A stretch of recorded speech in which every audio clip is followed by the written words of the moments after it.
Welcome to I dream news. నా పేరు సాయి శేఖర్. ఇప్పుడు ఉద్యోగాల గురించి కాంగ్రెస్ పార్టీ వాళ్ళు చాలా ఆర్భాటం చేస్తున్నారు. అసలు రాష్ట్ర ప్రభుత్వంలో ఎన్ని ఉద్యోగాలు ఉంటాయి? అసలు రాష్ట్ర ప్రభుత్వం ఉద్యోగాల నియామకానికి ఒక ప్రాసెస్ ఉంటుంది. ఆ ప్రాసెస్ ఎలాగా వివిధ శాఖలు వాళ్ళ ఉద్యోగస్తులను నియమించుకుంటూ ఉంటారు. బట్ ఎపెక్స్ బాడీగా TSPSC Telangana state public service commission ఉంటుంది. ఈ Telangana state public service commission పరిధిలో ఎన్ని రిక్రూట్మెంట్లకు అవకాశాలు ఉంటాయి? దాని ప్రాసెస్ ఏంటి? ఆ సభ్యులందరూ ఇటీవల జరిగినటువంటి చిన్న పొరపాట్ల వలన ఈ టీఎస్పీఎస్సీని మార్చేయాలి. అసలు ప్రభుత్వాలు టీఎస్పీఎస్సీని మార్చగలవా? కాంగ్రెస్ వాళ్ళు అడ్వర్టైజ్మెంట్ వేశారు. మీరు ఒకసారి చూస్తే జాబ్ క్యాలెండర్ అని ప్రకటించారు. కాంగ్రెస్ జాబ్ క్యాలెండర్ అట. అంటే ఇది బహుశా కాంగ్రెస్ పార్టీకి సంబంధించిన రిక్రూట్మెంట్ ఏమో. ఎందుకంటే కాంగ్రెస్లో జిల్లా అధ్యక్షులు, రాష్ట్ర శాఖ అధ్యక్షులు, ఉపాధ్యక్షులు వీళ్ళ రిక్రూట్మెంట్కి సంబంధించినట్టుగా గోచరిస్తుంది. ఒక పొలిటికల్ పార్టీ అడ్వర్టైజ్మెంట్ జాబ్ గురించి ఇవ్వగలుగుతుందా? ఇది ఒక పెద్ద సందేహం కలిగే అంశం. అలాగే మనతో గంటా చక్రపాణి గారు ఉన్నారు. Telangana state public service commission ఏర్పడిన తర్వాత మొట్టమొదటి అధ్యక్షులుగా ఆయన 6 సంవత్సరాలు ఆ రాజ్యాంగ పదవిలో ఉన్నారు. ఆయన విశేషమైన అనుభవం కలిగిన వ్యక్తి. ఒక జర్నలిస్ట్గా, ఒక ప్రొఫెసర్గా, టీఎస్పీఎస్సీ అధ్యక్షుడిగా ఆయన రకరకాల పాత్రల్లో ఈజీగా ఇమిడిపోయి వాటిని బాగా ఆకళింపు చేసుకుని తన వంతు సేవ చేస్తూనే ఉన్నారు. ఇప్పుడు కూడా ఆయన బిఆర్ అంబేద్కర్ ఓపెన్ యూనివర్సిటీలో సోషియాలజీ ప్రొఫెసర్గా పనిచేస్తున్నారు. వారిని అడిగి అసలు ఈ జాబ్స్ మీద కాంగ్రెస్ ఎందుకు ఇంత కన్ఫ్యూజన్ క్రియేట్ చేస్తోంది, మిగిలిన జాబ్స్ రిక్రూట్మెంట్ ఎన్ని చేయాలి అనే విషయాలు మనం తెలుసుకునే ముందర అసలు నాకున్న అవగాహన ప్రకారం రాష్ట్ర ప్రభుత్వంలో 2,32,308 ఉద్యోగాలను పర్మిటెడ్ పోస్ట్స్ ఉన్నాయి. టీఎస్పీఎస్సీ ద్వారా నింపగలిగేవి.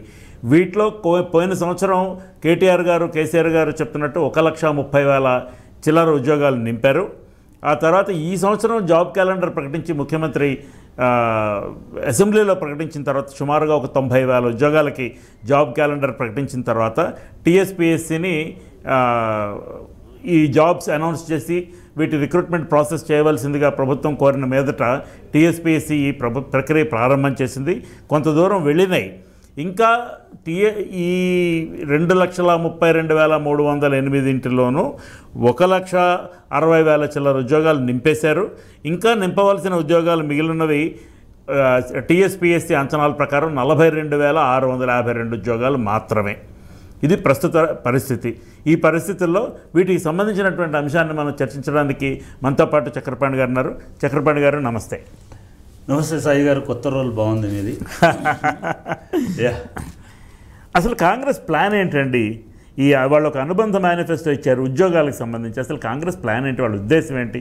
పైగా వాళ్ళు నోటిఫికేషన్ ఇచ్చారు, పలానా తేదీ నాడు ఇస్తాం, 1/2/24 నాడు ఇస్తాం, 1/6/24 నాడు ఇస్తాం, ఆ తర్వాత 1/12/24 నాడు ఇస్తాం, 1/4/2024.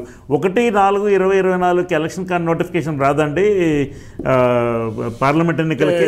సాయి, నేను నిజానికి ఈ calendar, job calendar, Congress job calendar చూసిన తర్వాత ఇది వాళ్ళ మేనిఫెస్టోకి అనుబంధంగా ఒక అనుబంధ మేనిఫెస్టోకి ఇచ్చినారు. తర్వాత వాళ్ళ అడ్వర్టైజ్మెంట్స్ కూడా ఇస్తున్నారు. జనరల్గా భారత రాజ్యాంగం ప్రకారం ఉద్యోగాల నియామకం పార్టీలు కానీ ఈవెన్ ప్రభుత్వాలు కానీ స్వతంత్రంగా చేయవు. ఉద్యోగాల అవసరాలను ప్రభుత్వాలు వాళ్ళకు ఉన్నటువంటి వేకెన్సీస్ని రాజ్యాంగబద్ధంగా ఏర్పాటై బ్యూరోక్రసీని నియామకం చేసేటువంటి సంస్థలైనటువంటి పబ్లిక్ సర్వీస్ కమిషన్లకి ఇండెంట్స్ రూపంలో ఇస్తారు. అంటే ఇంతమంది సబ్ డిప్యూటీ తహసీల్దార్లు అవసరము, ఇంతమంది ఇట్లా రకరకాల శాఖల్లో ఉన్నటువంటి ఖాళీలను, అవి కూడా ఖాళీలనే, మనకి ఇష్టం వచ్చిన ఉద్యోగాలు నింపడానికి కూడా రాజ్యాంగం అనుమతించదు, పరిపాలనకు సంబంధించినటువంటి నిబంధనలు అనుభవించవు.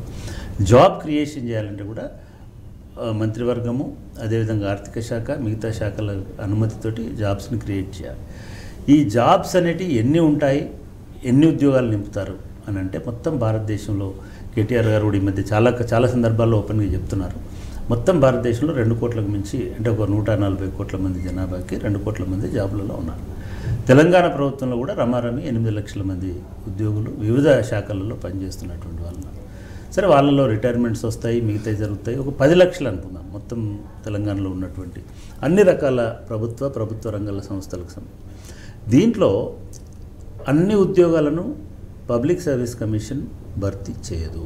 ఎందుకంటే పబ్లిక్ సర్వీస్ కమిషన్కి ఇచ్చినటువంటి మ్యాండేట్ ఏమిటి అంటే ఏవైతే సివిల్ సర్వీసెస్కి సంబంధించినటువంటి ఉద్యోగాలు ఉంటాయో, అంటే మనం తెలంగాణలో ఎంప్లాయ్ చేసుకుంటే ఏవైతే ప్రభుత్వంతో నేరుగా ప్రభుత్వ ఖజానాకు సంబంధించినటువంటి విధులు నిర్వహించేటువంటి గ్రూప్ 1 నుంచి గ్రూప్ 4 వరకు ఉన్నటువంటి వాళ్ళు, అదేవిధంగా వివిధ శాఖలకు సంబంధించిన ప్రధాన అధికారులు, అది అగ్రికల్చర్ కావచ్చు, వెటర్నరీ కావచ్చు, ఇట్లా రకరకాలైన ప్రభుత్వ ఉద్యోగులను టీఎస్పీఎస్సీ నిర్వహిస్తుంది. ఉపాధ్యాయులు స్థానిక సంస్థలకు సంబంధించి, జిల్లా పరిషత్లకు సంబంధించి మిగతాయి కాబట్టి వాటిని డిఎస్సీల ద్వారా నిర్వహిస్తారు. మిగతా అన్ని రకాలైనటువంటి వైద్య శాఖలో అంటే ఇట్లా ఏ శాఖ ఆ శాఖ కూడా పోలీస్ రిక్రూట్మెంట్ బోర్డు అని వేరే ఉంటుంది. మిగతా చోట్లలో, మిగతా రాష్ట్రాలలో ఒక 5-6 రకాల రిక్రూట్మెంట్ బోర్డులు ఉన్నాయి. మన దగ్గర పోలీస్ రిక్రూట్మెంట్ బోర్డు ఉంది, social welfare recruitment, teacher residential school recruitment board ఉంది, medical and health recruitment board ఉంది, అదేవిధంగా పబ్లిక్ సర్వీస్ కమిషన్ అనేది ఉంది. వీటిలో చాలా ఉద్యోగాలు నింపారు కదండి ఈ మధ్య. ఎగ్జాక్ట్లీ. అయితే దీంలో మనకి కేటీఆర్ గారు మొన్న ప్రకటించినట్టుగా లేదా గతంలో చెప్పినట్టుగా ఇక్కడ మనకి ఒక 1,60,000 ఉద్యోగాలు నాకున్న రమారమిగా, నేను ఏమి అక్యురేట్గా చెప్పడం లేదు, రమారమి 1,60,000 ఉద్యోగాలు మొదటి విడతలో, మొదటి 5 సంవత్సరాలలో ఈ ప్రభుత్వం భర్తీ చేసింది. తర్వాత 80 లక్షల ఉద్యోగాలని మళ్ళీ శాంక్షన్ చేసి ఆయా శాఖలకు పంపించింది. ఈ 1,60,000 ఉద్యోగాలు మొదటి విడతలో వచ్చిన వాటిలో పబ్లిక్ సర్వీస్ కమిషన్ ద్వారా ఒక 38,000 ఉద్యోగాలని అక్కడి నుంచి భర్తీ చేసినారు. ఒక 50,000 ఉద్యోగాలని పోలీస్ రిక్రూట్మెంట్ ద్వారా భర్తీ చేసినారు. మిగతా ఉద్యోగాలని అంటే 50,000లో కొన్ని ఇప్పుడు చేశారు, కొన్ని అప్పుడు చేశారు. అప్పుడు 23,000 ఉద్యోగాలు చేసినారు. అవి కాకుండా గురుకులాలలో, లేకపోతే సింగరేణిలో, లేకపోతే ఎలక్ట్రిసిటీ బోర్డులో, ఇట్లా ఆర్టీసీలో, ఇట్లా అనేక సంస్థలలో ఉద్యోగాల భర్తీ అనేది మొదటిసారి జరిగింది. ఇది శాసనసభలోనే ఒక వైట్ పేపర్ రూపంలో ప్రజెంట్ చేయడం కూడా జరిగింది. ఇకపోతే ఈ సంవత్సరం వచ్చినటువంటి 80,000 ఖాళీలలో 80,000 ఆ 80,000ను కూడా ఇచ్చినారు. ఇక్కడ ఎందుకు తెలంగాణ రాజకీయాలు ఉద్యోగాల చుట్టూ జరుగుతున్నాయి, నేను 2 నిర్ధారించదలుచుకున్నాను. అంటే నేను కేవలం పబ్లిక్ సర్వీస్ కమిషన్ చైర్మన్గా, మాజీ చైర్మన్గా కాదు, నేను all India public service commissions standing committee chairman కూడా 4 సంవత్సరాలు చేశాను. మేము అన్ని రాష్ట్రాల పబ్లిక్ సర్వీస్ కమిషన్ల నివేదికలు చూస్తాం. మనం తెలంగాణ రాష్ట్రం ఏర్పడ్డ తర్వాత 2020-21 వరకు కూడా తెలంగాణ రాష్ట్రంతో పోటీపడి రిక్రూట్ చేసినటువంటి పబ్లిక్ సర్వీస్ కమిషను రాష్ట్ర స్థాయిలో ఇంకొకటి లేదు. ఈవెన్ కేంద్రంలో ఉన్న యూపీఎస్సీ కూడా ప్రతి సంవత్సరానికి 2-3 వేల ఉద్యోగాల కంటే ఎక్కువ నింపదు. ఎందుకంటే యూపీఎస్సీ కేవలము సివిల్ సర్వీసెస్ ఎగ్జామ్ చేస్తుంది, దానిలో 1000 ఉద్యోగాలు మ్యాక్సిమం ఉంటాయి. తర్వాత మిగతా కొన్ని వేరే ఉద్యోగాలు రిక్రూట్ చేస్తే అవి కూడా 3-4 వేల కంటే ఎక్కువ ఉండవు.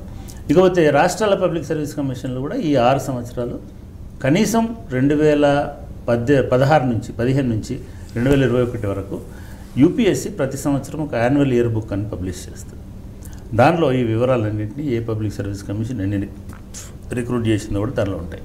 దాన్ని తీసుకొని చూసినా సరే మీకు విషయం అర్థమవుతుంది. కాబట్టి ఉద్యోగ నియామకాల విషయంలో తెలంగాణలో ఎటువంటి సమస్య లేదు. నంబర్ 1. నంబర్ 2, మీరు రాష్ట్రాలలో ఉన్నటువంటి పైరవి ఈజ్ మోస్ట్ డేంజరస్ ఇది దాన్ని నేను ఇంకొక ఒక నియామకం ఫెయిల్ అయిన దానికంటే పైరవి ఇంకా చాలా డేంజర్.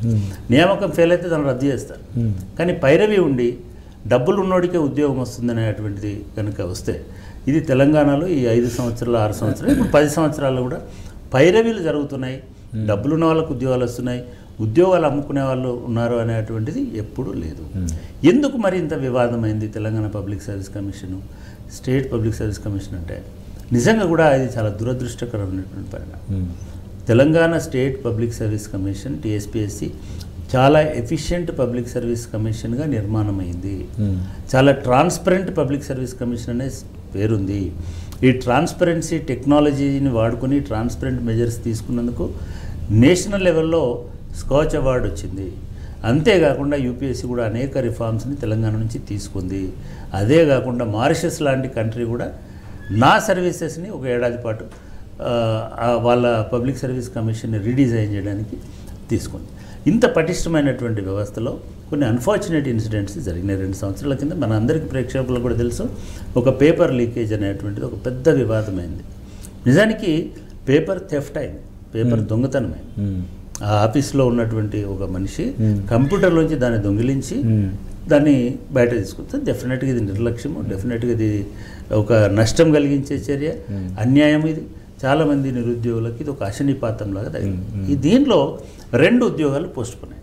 ఒకటి గ్రూప్ 1 చాలా కీలకం. చాలామంది సీరియస్ స్టూడెంట్స్ యూపీఎస్సీకి వెళ్ళొచ్చిన వాళ్ళు, నాకు తెలిసిన వాళ్ళు కూడా అది క్షమించరానటువంటి నేరం, దాన్ని మనం ఏమి సమర్థించాల్సిన అవసరం లేదు. గ్రూప్ 1 చాలా శ్రద్ధగా జాగ్రత్తగా వాళ్ళు డీల్ చేయాల్సి ఉండే, వాళ్ళ నిర్లక్ష్యం వలన ఒక కంప్యూటర్ ఆపరేటర్ దాన్ని దొంగిలించడం వలన ఇది బయటికి పోయింది. ఈ బయటికి పోవడం వలన దాదాపుగా 5 లక్షల మంది, 4 లక్షల మంది, 3.5 లక్షల మంది అనుకోండి పరీక్షకు అప్పీరు.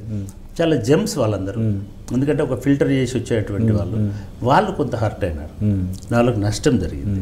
సరే, ఇమ్మీడియట్గా ప్రభుత్వం దాని మీద ఎంక్వైరీ చేసింది, దాని ప్రాసెస్ నడిచింది. అసలు నిజానికి ఈ పిల్ఫరేజ్ జరిగింది, కాపీ చేసింది, పేపర్ని బయటికి పంపించారనే విషయం ఎవరో ఫిర్యాదు చేయాల, ప్రభుత్వమే కనిపెట్టి దాని మీద కేసు పెట్టింది. అంటే ప్రభుత్వానికి ఇంటెలిజెన్స్ ద్వారా ఇన్ఫర్మేషన్ వచ్చింది, ఈ ఇన్ఫర్మేషన్ని పబ్లిక్ సర్వీస్ కమిషన్కి ఇచ్చారు. పబ్లిక్ సర్వీస్ కమిషన్ కూడా దాన్ని హషప్ చేయొచ్చు, చేయలే. అండ్ చేయకుండా తెలంగాణ పబ్లిక్ సర్వీస్ కమిషన్ ఏది హషప్ చేయలే. వాళ్ళు ఏం చేశారు, అంతే జెన్యున్గా అవును ఇట్లా జరిగింది, మేము దీన్ని క్యాన్సిల్ చేస్తున్నాం. సరే, మొత్తం విచారణ జరిగింది. జరుగుతున్న ప్రాసెస్లో కూడా ఈ గ్రూప్ 1 అనేటువంటిది కేవలం 10 మంది ఇంటర్నల్ వాళ్ళకే చేరింది, ఇది బయటికి లీక్ కాల. ఏదో నిజానికి మీకు అర్థం కాదండి, బయట ఉన్న వాళ్ళకి గ్రూప్ 1 అనేటిది ఒకవేళ కనుక మీరు బయట దాన్ని చేస్తే కొన్ని లక్షల మందికి రీచ్ అవుతుంది. దాని ఇది అట్లా ఉంటుంది. బట్ అది రీచ్ అవ్వలేదు అనేది ఇప్పటివరకు ఉన్నటువంటి సమాచారం. ఫైన్ అయిపోయింది, దాన్ని రద్దు చేసినారు. రద్దు చేసిన తర్వాత మళ్ళీ అదే హడావిడిలో 3 నెలల్లో మళ్ళీ ఎగ్జామ్ పెట్టినారు. ఈ ఎగ్జామ్ పెట్టిన తొందరపాటులో వాళ్ళు కొన్ని బయోమెట్రిక్ ఇవ్వక, టెక్నికల్ నేను నిజంగా కూడా దానివల్ల మెరిట్కే నష్టం లేదు. కాకపోతే వీళ్ళేదో డేటాలో తేడా వస్తుంది, రాసిన వాళ్ళ సంఖ్యలో తేడా వస్తుంది, ఇట్లాంటివి ఎక్కువ జరిగినాయి. సరే, అది కోర్టులో ఉంది, దాని గురించి మనం మాట్లాడాల్సిన అవసరం లేదు. దాన్ని సమర్థవంతంగానే మళ్ళీ చేసిందని అనుకుంటున్నాం, లేదా సమర్థతతో చేయలేదు అని అనుకుంటే కూడా చేయలేదు, మళ్ళీ చేసే అవకాశం కూడా ఉంది కదా. అంటే మళ్ళీ చేయడం అనేది దాన్ని ఎవరు సహించరు ఇంకా. ఇప్పుడు ఎందుకంటే ఉన్న తప్పులను సవరించుకోవాలి. ఎందుకంటే ఒక విద్యార్థికి, ఒక సీరియస్ క్యాండిడేట్కి 3 సార్లు 5 సార్లు ఒకటే పరీక్ష రాయిస్తే చిరాకు వస్తుంది. ఇక్కడ మీరు ఒక కీలకమైన అంశం చెప్పారు. ఇప్పుడు ఈ మీరు సుదీర్ఘమైన వివరణిస్తున్న ప్రక్రియలో 3 సార్లు 5 సార్లు ఒక విద్యార్థి ఒకటే పరీక్ష పేరవటం అనేది తీవ్రమైన వేదనతో కూడుకున్న అంశం, ఒప్పుకుంటాను నేను.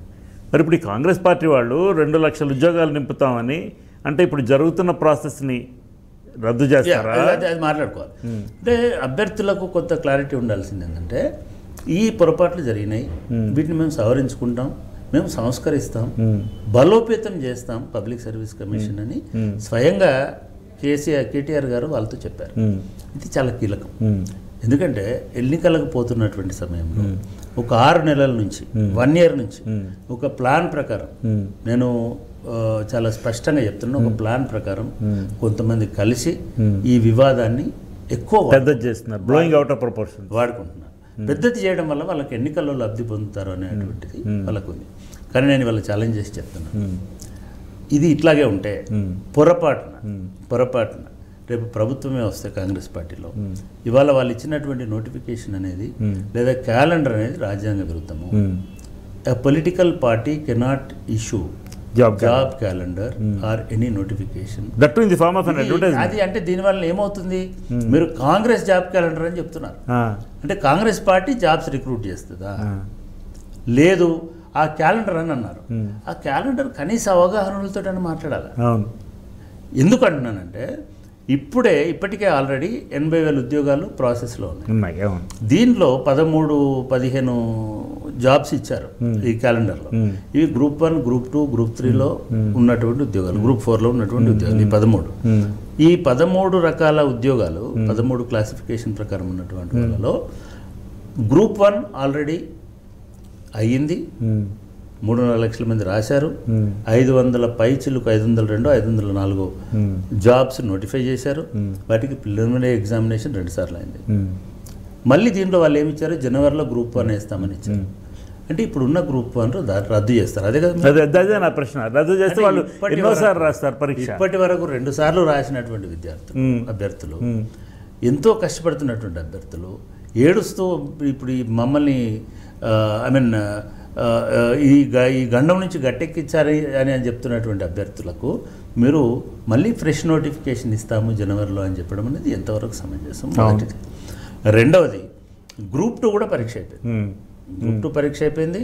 దానికి సంబంధించినటువంటి ఫలితాలు కూడా సిద్ధంగా ఉన్నాయి. ఈ టైంలో మేము గ్రూప్ 2 ఫిబ్రవరిలోనో మార్చి అంటే వీళ్ళు కొత్త ఉద్యోగాలు క్రియేట్ చేయగలుగుతారా? ఇప్పుడు నేనేమంటున్నానంటే వాళ్ళు స్పష్టం చేయాల్సింది వాళ్ళు కొత్త ఉద్యోగాలు కూడా ఏం లేదు 2 లక్షల ఉద్యోగాలు అని చెప్పారు. దీంట్లో అంటే ఉన్న ఉద్యోగాలను మళ్ళీ రిక్రూట్మెంట్ చేస్తారు. నాకు అసలు అర్థం కావట్లేదు. ఈ ఉన్న నోటిఫై అయి ఉన్నటువంటి 80,000 ఉద్యోగాలు ఈ 2 లక్షల్లో ఉన్నాయా లేవా అనేది మొదటి ప్రశ్న. ఒకవేళ ఉంటే ఇప్పుడు ఆల్రెడీ నోటిఫై చేసిన గ్రూప్ 1, గ్రూప్ 2, గ్రూప్ 3, గ్రూప్ 4 ఇవన్నీ నోటిఫికేషన్లు అయిపోయినాయి. కొన్ని పరీక్షలు అయిపోయినాయి, కొన్ని సర్టిఫికేట్ వెరిఫికేషన్ నడుస్తుంది, ఇంకొన్ని ఆల్రెడీ జాబ్స్ని వేసి ఎలక్షన్కి అయిపోగానే రిలీజ్ చేయడానికి ఉన్నారు. కొన్నిట్లో ప్రిలిమినరీ అయిపోయింది, మెయిన్స్కున్నారు. మీ అవగాహన ఏంటిది? వీటన్నిటినీ మళ్ళీ నిర్వహిస్తారా? ఒకటి లేదు, ఈ ప్రాసెస్ని ఇక్కడితోటి రద్దు చేసి మళ్ళీ అన్ని కలిపి నోటిఫై చేసి మళ్ళీ కొత్తగా పరీక్షలు పెడతారా? ఇది చట్టరీత్యా వీలు కాలనటువంటిది. ఎందుకంటే ఒక అభ్యర్థి ప్రభుత్వం ఒక రాజ్యాంగబద్ధమైన సంస్థ ఇచ్చిన నోటిఫికేషన్ ప్రకారం పరీక్ష రాసి ఆ ప్రాసెస్లో ఉండగా నువ్వు ఆ ఉద్యోగాలను రద్దు చేయడానికి అవకాశం లేదు. ఆ ప్రాసెస్ రద్దు చేయడానికి అవకాశమే లేదు. ఒకవేళ చేయాలని అనుకుంటే ప్రభుత్వం ఏం చేయొచ్చు అంటే ఇచ్చినటువంటి ఇండెంట్లను మాకు ఇప్పుడు ఈ ఉద్యోగాలు అవసరం లేదు, మేము వీటిని విత్డ్రా చేసుకుంటున్నామని చెప్పచ్చు. ఒకవేళ విత్డ్రా చేసుకుంటే మళ్ళీ నువ్వు నోటిఫికేషన్ వేయడానికి మరి జరిగిన ప్రాసెస్ అంతా ఏమవుతుంది? అభ్యర్థులు ఏమవుతారు? అభ్యర్థులు ఇప్పుడు అది వాళ్ళ జీవితం గందరగోళంలో పడేసేటువంటి విధంగా ఈ క్యాలెండర్ ఉంది అనేది నేను చెప్తున్నటువంటి మాట. ఒకవేళ ఈ క్యాలెండర్ ప్రకారమే కనుక ప్రభుత్వం రేపు వచ్చే ప్రభుత్వం కాంగ్రెస్ ప్రభుత్వం వస్తే జాబ్ నియామకాలు చేయాలంటే ఇవన్నీ చేయాలంటే 5 సంవత్సరాలు పడుతుంది. ఇది అవగాహన ఉండి చేసిన పనే, అవగాహన లేకుండా చేశారని నేను అనుకుంటున్నాను. ఎందుకు అవగాహన లేకుండా చేశారని అంటున్నంటే వీళ్ళు డిసెంబర్లో వస్తారు, ముఖ్యమంత్రి ఎవరో తెలుసుకొని మంత్రులు ఎవరో తెలుసుకొని వీళ్ళు ఆఫీస్ సెటప్ చేసుకొని అధికారులను నియమించుకోవడానికి 1 మంత్ పడుతుంది. లేదా డిసెంబర్ అంతా అయిపోతుంది. జనవరిలో మనం ఇక పొలిటికల్ డీవియేషన్ వద్దు, జనవరిలో వీళ్ళు ఒక ఎగ్జిక్యూటివ్ ఆర్డర్ ద్వారా లేకపోతే ఒక సెలెక్షన్ ద్వారా గవర్నర్, ఎగ్జిక్యూటివ్ ఆర్డర్ కాదు గవర్నర్కి మేము టీఎస్పీఎస్సీని మార్చాలని అనుకుంటున్నామని అన్నారు. బ్రహ్మదేవుడు కూడా ఇదే నా ప్రశ్న, మార్చే అధికారం లేదు. వీళ్ళు ఏం చేయొచ్చు అని అంటే వాళ్ళను బాబు మీరు రిజైన్ చేయండి మేమంటే వాళ్ళు రిజైన్ చేయము అని అన్నారు అనుకోండి. అప్పుడు ఏంటి పరిస్థితి? అప్పుడు ఏమి చేయడానికి లేదు. అప్పుడు ఏం చేయాలి? నువ్వెవరు మమ్మల్ని రిజైన్ చేయడానికి? నేను ఒక స్వతంత్ర ప్రతిపత్తి రాజ్యాంగంలో ఉన్నటువంటి దాని ప్రకారం జనార్దన్ రెడ్డి గారు అసలు వినాల్సిన అవసరం లేదు. అవును, టీఎస్పీఎస్ మెంబర్లు వినాల్సిన అవసరం. మీకు సాయి శేఖర్ మీరు జర్నలిజంలో ఉన్నారు చాలా కాలము. రాజశేఖర్ రెడ్డి గారు ఏపీపీఎస్సీని కాన్స్టిట్యూట్ చేశారు, చేసి దానిలో చైర్మన్ మెంబర్లను వేశారు. సరే సెకండ్ టర్మ్కి వచ్చేసరికి ఏపీపీఎస్సీ ముఖ్యమంత్రి కిరణ్ కుమార్ రెడ్డి వచ్చాడు. కిరణ్ కుమార్ రెడ్డి వచ్చిన తర్వాత ఆయన దాన్ని మార్చాలనుకున్నాడు. ఎందుకంటే కిరణ్ కుమార్ రెడ్డి సొంత కాన్స్టిట్యున్సీలో ఉన్నటువంటి ఒక క్యాండిడేట్ని ఆయన ఇక్కడ అకామిడేట్ చేయాలనుకున్నాడు. సో ఇట్లాంటి రాజకీయాలే చేస్తారు, వాళ్ళు అపాయింట్ చేయాలనుకున్నాడు. అట్లా చేయాలని అనుకున్నప్పుడు ఆయన ఈ మొత్తం కమిషన్ని రద్దు చేస్తానని చెప్పేసి వాళ్ళను అడిగాడు రిజైన్ చేయమని. చెయ్యమని చెప్పినారు. వాళ్ళు ఎవరు చేయలేదు. చెయ్యకపోతే వాళ్ళ మీద ఇంటెలిజెన్స్ నిఘా పెట్టి, వాళ్ళ మీద ఐబీ దాడులు పెట్టి, వాళ్ళ మీద ఇంకొక దాడులు పెట్టి వాళ్ళను నానా హింస పెట్టినాడు. ఇది వాస్తవం. దానిలో చివరికి హనీ డ్రాప్ చేసి ఒక ఛానల్ తోటి ఇది చేసి ఏమంటారు కదా కెమెరా స్టింగ్ ఆపరేషన్ చేసి మా మిత్రుడు సీతారామరాజు అనే ఒక మంచి మన ఓల్డ్ సిటీకి సంబంధించినటువంటి వ్యక్తి ఆయనని దానిలో ఇది చేసినారు. ఏమీ కాలేదు. ఆయన రిజైన్ కూడా చేయలేదు, మొండేవాడు. చేయకుండా మళ్ళీ పోయిండు, జైలుకు పోయిండు, వచ్చేసినాడు. మళ్ళీ హ్యాపీగా తన జాబ్ తను చేసుకున్నాడు. అంటే ఇట్లా ఉంటుంది పబ్లిక్ సర్వీస్. మేము వచ్చి ప్రక్షాళన చేస్తాం, బోర్డు రద్దు చేస్తామంటున్నారు కొంతమంది. వాళ్ళకి బోర్డు కాదనే సంగతి తెలియదు. అంటే వీళ్ళు నిజంగా కూడా కొన్నిసార్లు అనిపిస్తుంది చదువుకొని ఉంటానో ఉద్యోగాలు చేస్తున్నానో అప్లై చేసి ఉంటానో. విచిత్రం ఏంటంటే అట్లా ఉద్యోగాలు చేసిన వాళ్ళు కూడా అప్లై చేసిన వాళ్ళు కూడా బోర్డును రద్దు చేయాలని అంటున్నాను. నేను మళ్ళీ చెప్తున్నాను నిరుద్యోగులకి, ఈ బోర్డును రద్దు చేయలేరు.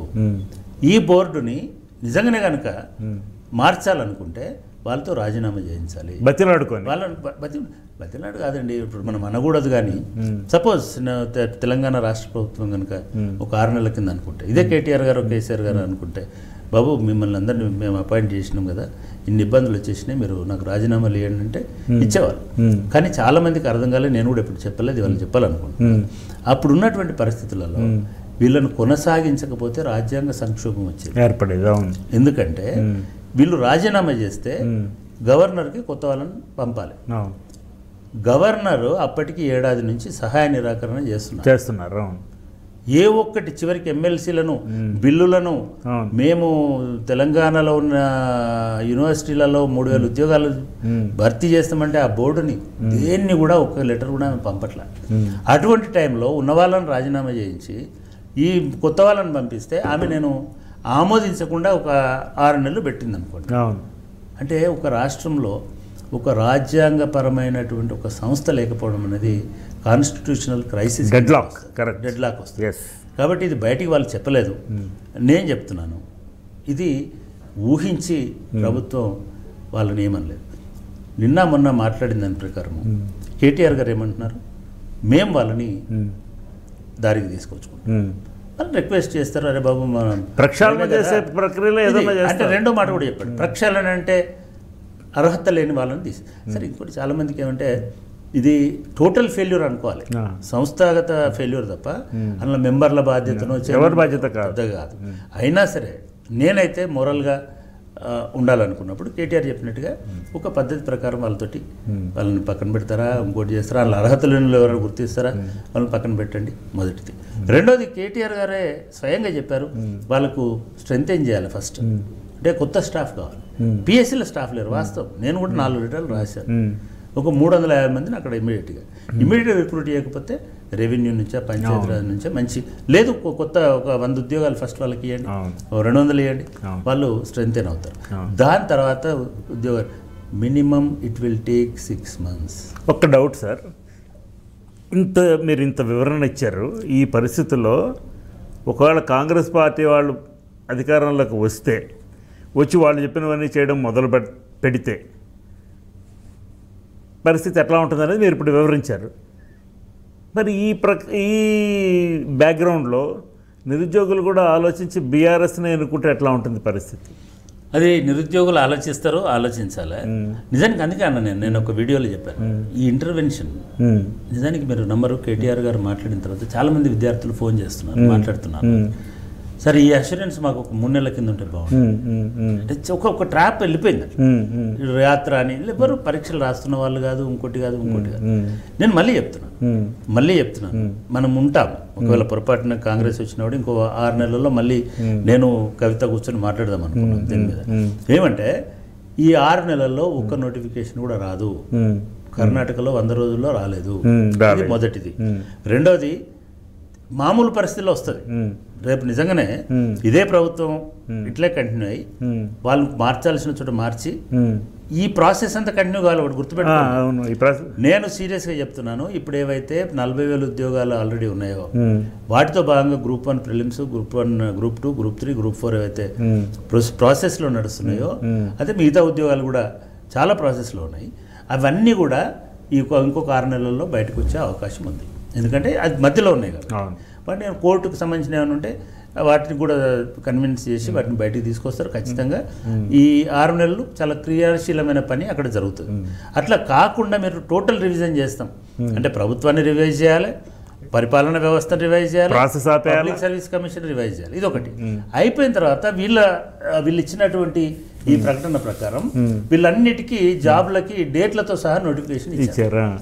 ప్రతి ఏడాది 2 సార్లు Group 2, 2 సార్లు Group. అసలు ఎవరన్నా కామన్ సెన్స్ ఉన్న వాళ్ళు ఆలోచిస్తే రిక్రూట్మెంట్ తెలిసిన వాళ్ళు కనుక చెబితే ఒక మీరు Group 2 ఎందుకు వాయిదా పడింది మీరు ఎవరికైనా అవగాహన ఉంటే మాకు చదువుకోవడానికి మినిమం 3 నెలలు టైం ఇవ్వాలని మీరు 1/6/24 నాడు ఒక Group 2 వేస్తాము, తర్వాత జూన్లో ఇంకో Group 2 వేస్తాము. అంటే Group 2 అంటే ఉద్యోగాలు వేయడమే కాదు. ఉద్యోగాలు ఎట్లా వేస్తారు, ఖాళీలు ఏర్పడితేనే వేస్తారు అంతే, లేకపోతే అలా వేస్తారు. ఆ 6 నెలల్లో ఎంతమంది రిటైర్ అవుతారు, అవగాహన కూడా ఆ అవగాహన లేదు.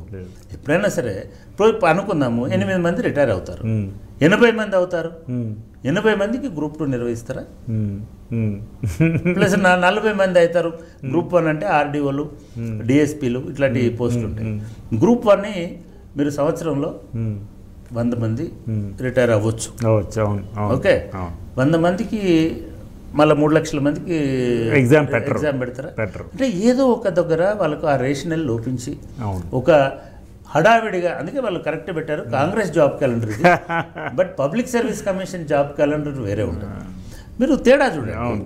వీళ్ళు రాహుల్ గాంధీ, సోనియా గాంధీ, మల్లికార్జున ఖర్గే తోటి కింద బట్టి విక్రమార్క అండ్ రేవంత్ రెడ్డి తోటి కాంగ్రెస్ జాబ్ క్యాలెండర్ అని వేశారు. ఇదే ఇష్యూ మీద బీఆర్ఎస్ అప్రోచ్ చూడండి, కేటీఆర్ అప్రోచ్ చూడండి. ఆయన జాబ్ ఆస్పిరెంట్స్ తోటి కూర్చున్నాడు. కూర్చొని నేను క్యాలెండర్ ఇస్తున్నా, టీఆర్ఎస్ క్యాలెండర్ అని ఇవ్వాల. ఏమన్నాడు? నేను అశోక్ నగర్ వస్తాను, ఆఫీసర్లను తీసుకొని వస్తాను, అధికారులు వస్తారు, జిఏడి అధికారులు వస్తారు, జిఏడి సెక్రటరీ వస్తారు, వీలైతే చీఫ్ సెక్రటరీ గారిని కూడా తీసుకొస్తాను. ఈయన నేను టీఎస్పీఎస్సీని ఆదేశిస్తాను, ఆయనకు తెలుసు కాన్స్టిట్యూషన్. అంటే రేవంత్ రెడ్డి గారు తన కెరీర్లో ఒక్కసారి కూడా ప్రభుత్వంలో ఉన్న పార్టీలో లేరండి, అందుకని ఆయనకి అవగాహన వ్యవస్థ మీద అవగాహన లేదు కాబట్టి కాంగ్రెస్ జాబ్. ఆయన ఏమన్నాడు? మీతో కూర్చొని సిఎస్ గారితో కూడా కూర్చొని ఒక జాబ్ క్యాలెండర్ని రూపొందించి మీకు అనుకూలమైనటువంటి పద్ధతిలో మేము ఆ జాబ్ క్యాలెండర్ని టీఎస్పీఎస్సీ ద్వారా రిలీజ్ చేయిస్తామని అన్నాడు. అంటే ఒక మెచ్యూర్డ్ సిస్టమ్ని అర్థం చేసుకున్నటువంటి, వ్యవస్థను నడిపినటువంటి, గవర్నెన్స్ తెలిసినటువంటి వ్యక్తికి లేదా మిగతా వాళ్ళకు ఉండేటువంటి తేడా ఇట్లనే ఉంటుంది. నేను ఇవాళ మాట్లాడుతుంది ఎందుకంటే చాలామంది విద్యార్థులు ఈ అపోహల్లో, ఈ ట్రాప్లో, ఈ దీనిలో పడిపోయి కొత్తగా వారం వారం ఉద్యోగం నోటిఫికేషన్లు, మీరే అన్నారు కదా వారం వారం నోటిఫికేషన్ ఇస్తే మేము ఎట్లా చదువుకోవాలా? సో సంవత్సరానికి ఒక నోటిఫికేషన్ ఇవ్వాల్సిందే, ఖచ్చితంగా వాటిని పూర్తి చేయాల్సిందే. రెండవది చాలా కీలకమైంది, నిజానికి నాకు చాలామంది మిత్రులు పెడుతున్నటువంటి దానిలో చాలా ప్రధానమైనటువంటి ఆరోపణ, అభ్యంతరం ఏమిటంటే ఇప్పుడు టీఎస్పీఎస్సీ ద్వారా 13 రకాల నోటిఫికేషన్లు లైన్లో ఉన్నాయి. ఈ 13 రకాల నోటిఫికేషన్లలో గ్రూప్ 1 ప్రిలిమినరీ అయిపోయింది, 2 సార్లు ప్రిలిమినరీ అయిపోయింది దురదృష్టవశాత్తు. ఇది ఫైనల్ స్టేజ్ కోసం సుప్రీంకోర్టులో ఉంది. రేపు సుప్రీంకోర్టు కనుక ఓకే చేస్తే వాళ్ళు రిజల్ట్స్ ఇస్తారు. రిజల్ట్స్ ఇస్తే మే, జూన్లో మీకు మెయిన్స్ అవుతాయి. మెయిన్స్ అవుతే బై డిసెంబర్ మీరు ఉద్యోగాలకు పోవడానికి అవకాశం ఉంటుంది. ఇది మొదటి ఆప్షన్ ఉంది. దీన్ని రద్దు చేసేటువంటి అవకాశం ఉంది. ఎందుకంటే వీళ్ళ ప్రకారము గ్రూప్ 1 అనేటువంటిది వాళ్ళు ఇమ్మీడియట్గా 1-2 అంటే జనవరి 2వ తారీఖు నాడు నోటిఫికేషన్, అంటే 500 ఉద్యోగాలు రద్దు చేసి 2 సార్లు పరీక్షలను రద్దు చేసి కొత్త నోటిఫికేషన్ ఇస్తాము అనేటువంటి భావన కలిగించేటట్టుగా వీళ్ళు దీనిలో 1-2-2024 అని ఉంది. ఇది సాధ్యమయ్యే పని కాదు. 2 రకాలు సాధ్యమయ్యే పని కాదు సాయి శంకర్. ఒకటి, ఈ పరీక్ష రాసినటువంటి 3.5 లక్షల మంది ఎవరైనా సరే కోర్టుకెళ్ళి మేము ప్రతిభ ప్రకారం కనబరిచి మెరిట్ ప్రకారము మేము అక్కడ సెలెక్ట్ అయినాము, ఈ ఉద్యోగాలను రద్దు చేసే అవకాశం లేదు అని వేస్తే తప్పకుండా first of all public service కమిషన్లో ఆల్రెడీ టేబుల్ అయ్యండి, రిక్రూట్మెంట్ మధ్యలో ఆపేసి రద్దు చేసే అధికారము లేదు. ఎందుకంటే ముఖ్యమంత్రి పదవి కంటే బలమైన రాజ్యాధికరణలు ఉన్నది, రాజ్యాంగ అధికరణలు ఉన్నది పబ్లిక్ సర్వీస్.